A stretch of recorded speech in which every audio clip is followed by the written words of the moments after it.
I have good news and there is hope. If you still want to get into the NHS this year, then you need to watch this video to the end, because I'm going to share with you an update on the NHS website. This was published on the 9th of April 2025, and I feel it gives more clarity on their previous publication on the 13th of March 2025, when they said they would no longer sponsor band 3 entry level. You need to share this video with all your family and friends. They need to know exactly how you can go about getting a visa sponsorship job with the NHS. If you stick with me till the end, I'll even share some visa sponsorship opportunities with you. So just watch this video till the end. Hello everybody, my name is Cynthia. I share information that will help your transition abroad to be as smooth as possible. I share information about settling, working or studying in the UK. If you're interested in any of these, then subscribe to this channel, turn on your notification bell so that each time I drop a new video, you'll be amongst the first people to see that video.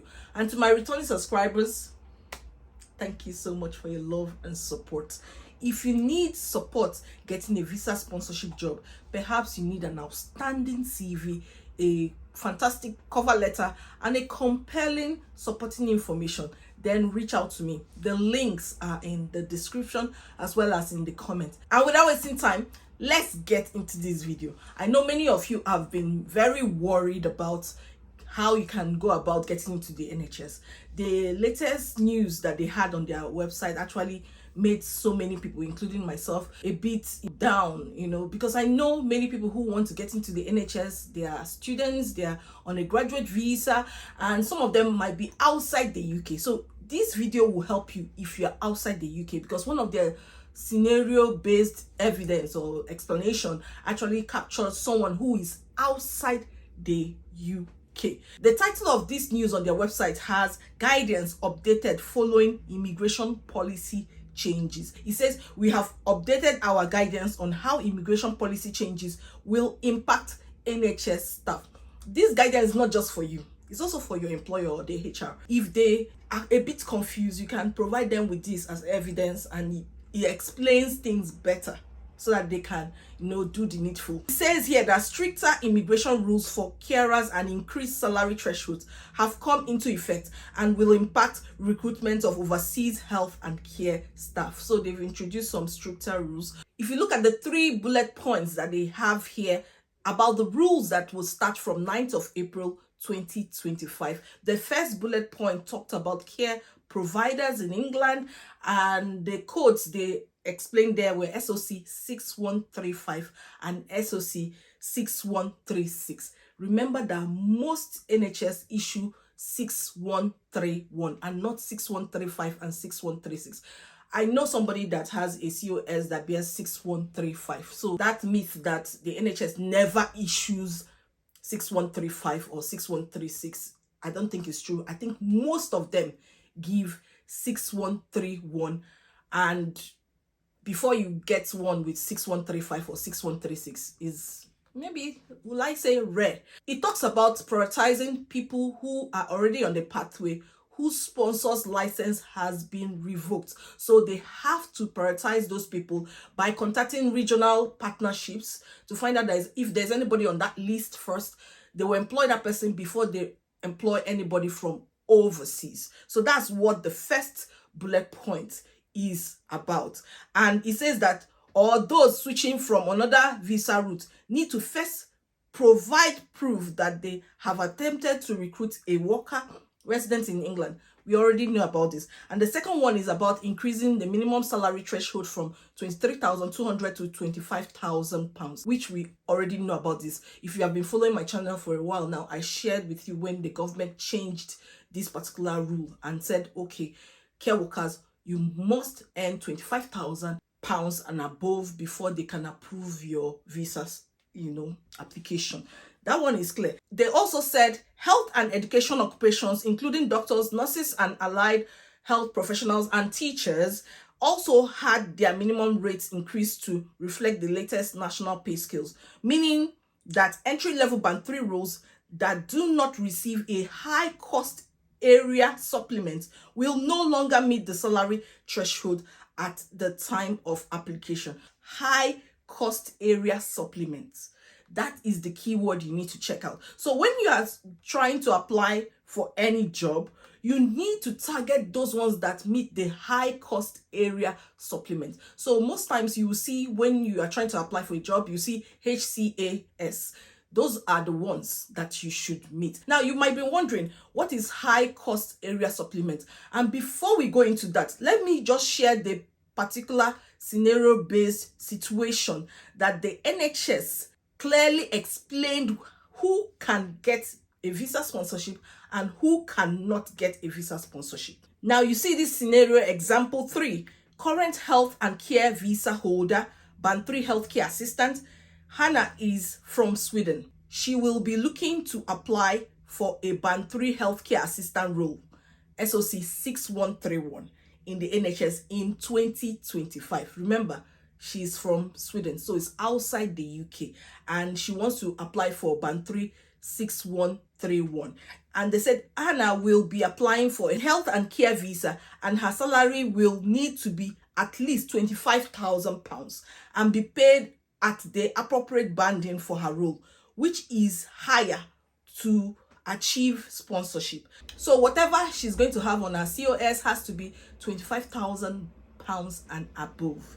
And it says that with the 2024/2025 Agenda for Change Pay Award, Hannah will only be able to work as a healthcare assistant in an area with a high cost area supplement, entry band 3 fringe, with a salary of 25,329. And it says that her employer will not have to demonstrate working with regional partnerships. Hannah will be exempt from the IHS. Her wife Julia will be able to join her as part of her application. Julia will be given a general right to work as Anna's dependent and will also be exempt from the IHS fees. So he explains this very well for you to understand. If you want to come into the NHS and you are a student or you are on a graduate visa, this is how you can go about it until the Agenda for Change, that's 25-26, comes out. Sometimes it comes out around October or November. That's when it comes out. But if you want to go into the NHS, number one, you target areas that have these high cost area supplements.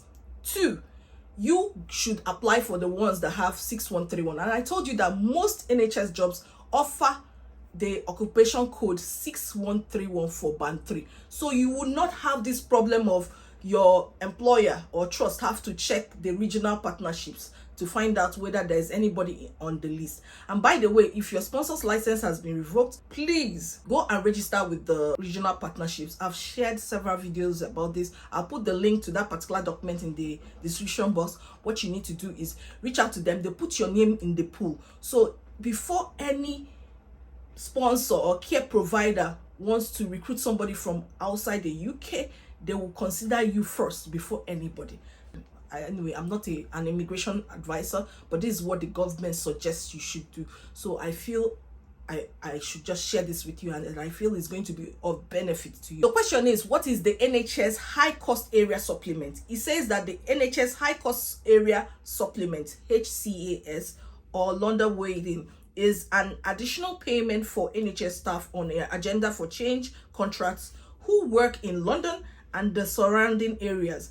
The payment is a percentage of salary subject to minimum and maximum values. And it says here, can you get high cost area supplement outside of London? And the answer is yes. High cost area supplement only applies to jobs in London and the immediate surrounding areas. However, a small number of jobs outside London, particularly in areas with high cost of living or remote areas, do receive additional RRP. You can see that when it comes to inner London, 20% of the basic salary, outer London is 15% of basic salary, and there's the part which is fringe. So it's not only the NHS in London you should be applying to.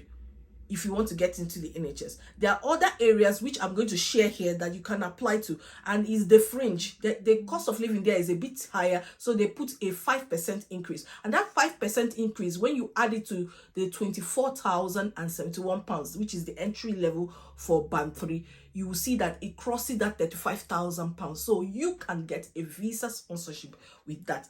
If you check their projections for 2024-2025, you can see that you actually get into that bracket. That's 25,329. So you don't need to worry at all. Now, you might be wondering which areas or regions are this inner London, outer London, and fringe. Let me share this with you. You can see the list here for inner London, HCAS, and outer London, and then the fringe. The fringe is quite long, you know.